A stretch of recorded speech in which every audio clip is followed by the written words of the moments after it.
The unmarried journey of Nnenna. Nnenna was the second daughter in a large, traditional family in the heart of Yumuk village. From a young age, she had been outspoken and strong-willed, much to the frustration and admiration of her parents.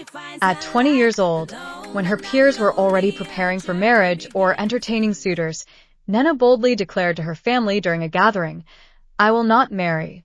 My destiny is not in a man's kitchen or under his roof." Her words sent shockwaves through the household. Her father, a respected elder in the community, was furious. Nope. "What do you mean you won't marry?" he thundered. "Marriage is a woman's pride, her place in society." Her mother wept silently, praying for her daughter's rebellious spirit to pass. But Nnenna was firm. She wanted more out of life. She dreamed of being an entrepreneur, traveling the world, and finding her purpose beyond societal expectations. She refused to settle for what everyone else thought was her only path. Years passed. Nnenna built a life for herself, moving to the bustling city of Lagos.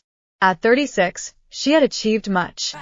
She ran a successful interior design company, owned her own home, and had traveled to several countries. Yet, whispers followed her whenever she visited the village. "Nnenna is still unmarried," the women in the market would murmur. Some called her cursed. Others pitied her. Her family's concern grew heavier with time.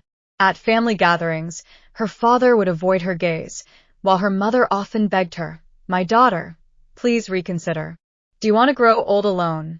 Though Nnenna appeared unbothered, deep down, she began to feel the weight of her decision. She questioned whether her defiance had been rooted in true purpose or fear of vulnerability. She wondered if it was possible to have a fulfilling partnership while maintaining her independence. One evening, during her visit to the village, her younger sister, Shikano, married with 2 children, sat with her under the moonlight. "Nnenna," Chika began, "you've always been my hero. You chose a life many of us didn't dare to imagine.